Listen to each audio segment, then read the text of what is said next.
Hello, hello. Hello, hello. Ah, good. I'm just on my phone here, so being a bit awkward. Sitting in the car, hours from home. It's fine.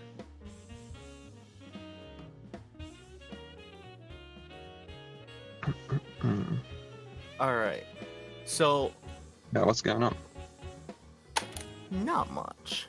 Why don't you tell me a little bit about your game? Right, I'll introduce everything, I guess. Yeah. The car light keeps turning off. I've got notes.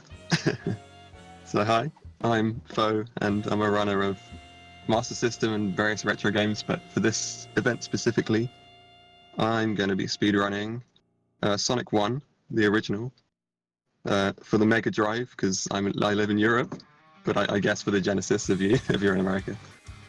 And then 8-bit Sonic 1, which is an entirely different game actually, which is Sonic 1 for the Master System. And that's the one I kind of happened to grow up with. So it's like my game, as it were. Like I'll really fight for that one's record if someone's coming for it. Mm-hmm. So, what are some of the biggest difference between, say, the Mega Drive version and the 8-bit version? Well, 8 extra bits. Mega Drive is a 16-bit console. But it did come out first, actually, weirdly, but then they also made one for the 8-bit.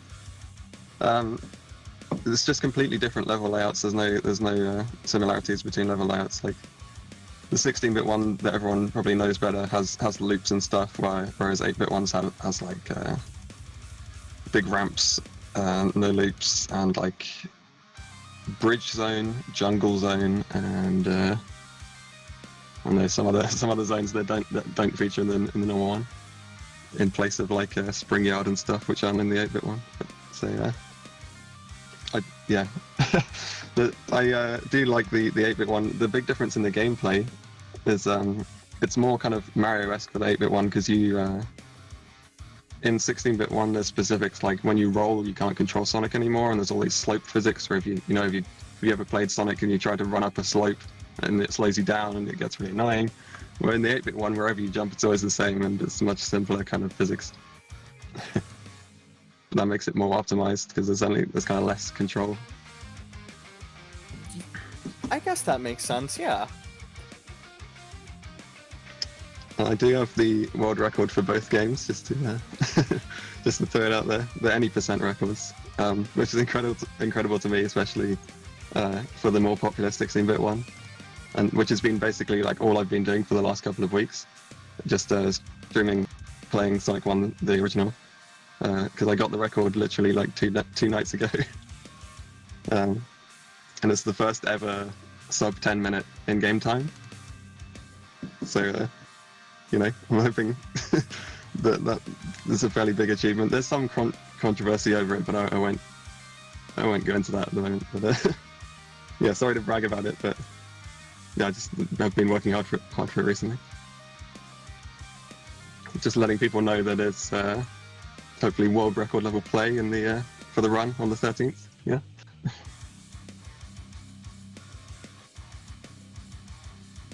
So, you said you're a world record holder? Yeah, for both of these games. That's pretty heckin' impressive.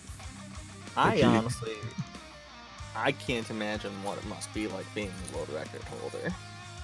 Oh, it's fairly surprising. This one is definitely like the hardest gaming achievement I guess I've done, like the 16-bit one. I was expecting it to take way longer. I had like another week and a half ready to stream every night for it. But yeah, it's just good to. It's just fun to get to know all the other top runners of the Sonic games and be in that community. And yeah, just go into like massively detailed dives into how frame perfect tricks work and all that. I do it for the glitches mostly, like there's excellent glitches in Sonic 1 16-bit. Oh, I can only imagine. I've been learning to run Ocarina of Time myself, so it's a big jump, but I can imagine there's some pretty cool tricks. Ah, yes. Yeah, we get ready to see level wraps every other level and all that. Ooh, level wrapping. I think I've seen one Sonic run, so I'm excited. hmm It's gonna be good. Um, It's gonna be good. Let me ask you a question. How long have you been a part of the furry fandom? Um, I have not kept track. I don't know. Especially where I live, there's not much to go to or get involved with, so I haven't been to any conventions or anything. Um, but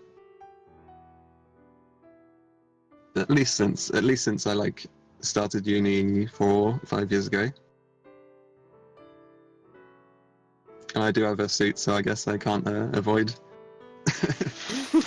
being called part of the fandom.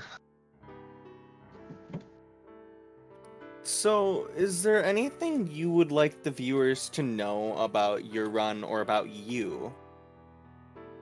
Um, geez, just that I'll be trying to explain how ridiculously complex glitches work as fast as possible, and we hopefully we'll get some of them, and some of them we won't, because some of them are so ridiculous that they're virtually not viable for marathons runs at all. But I'll go for them at least once. Uh, and there's also I'm from the UK, so we've been with a couple of us UK guys, including the guy coming on next, um, have been doing runs with UKSM, which is like the UK marathon over here. We've been raising money for charity the same way, so been at various events like Insomnia and EGX gaming conventions over here. So yeah, always good to rep the UK speedrunning community. Okay. So, how long do you think you've been speedrunning or streaming on Twitch? um, I it's been on and off definitely with various amounts of uni work or not, but a couple of years. I've never had like a very regular schedule, so I haven't really like I don't know, grown as much as I could have maybe. But it's definitely been good actually streaming like every day for the past few weeks um, with this game. So yeah, I'm thinking of keeping it going to keep up with the regular people who are around in chat, and it's always fun to talk and exchange music. Have a lot of music going on stream. So there's a big thing. So yeah, a couple of years I think. Yeah, I know that feeling. Yet I kind of had the same thing happen, except with work. So it's been nice these past few weeks to just get that steady schedule in. Hmm. Uh, where do you think we could find you on Twitch and social media? Oh yeah, it's the Twitch is Phozonn, which is Phozonn. It's got an extra N on the end, unfortunately. Maybe one day I'll change it. I don't know. And Twitter is at Phozon Blaster, Phozon Blaster, um, which is the easiest place to find everything. I think there's links to other stuff like YouTube and stuff as well. Thank you for asking. Of course. And just trying to think. Don't have a whole lot of time left. Is there any last minute thing you wanted to say? Oh, there's a donation incentive to see me play Sonic 1 on a DDR pad, also glitches and all. So I really want to show that off. I'm going to be practicing that on stream as well for the next few days. And yeah, That sounds. it's great to have a community with the event. Have an event full of community like this. And speedrunning is only getting bigger and bigger, so having opportunities like this to raise money for charity, and yeah, it's more of that. Thanks to the organizers, basically. Oh yeah, being able to do an event like this is nice. Well, I think that's just about all the time we have. Thank you for coming in for the interview. Thank you. On to Podster. Another UK speedrunner. But yeah, see you later. Thanks for having me. Thanks for coming in. Have a good one.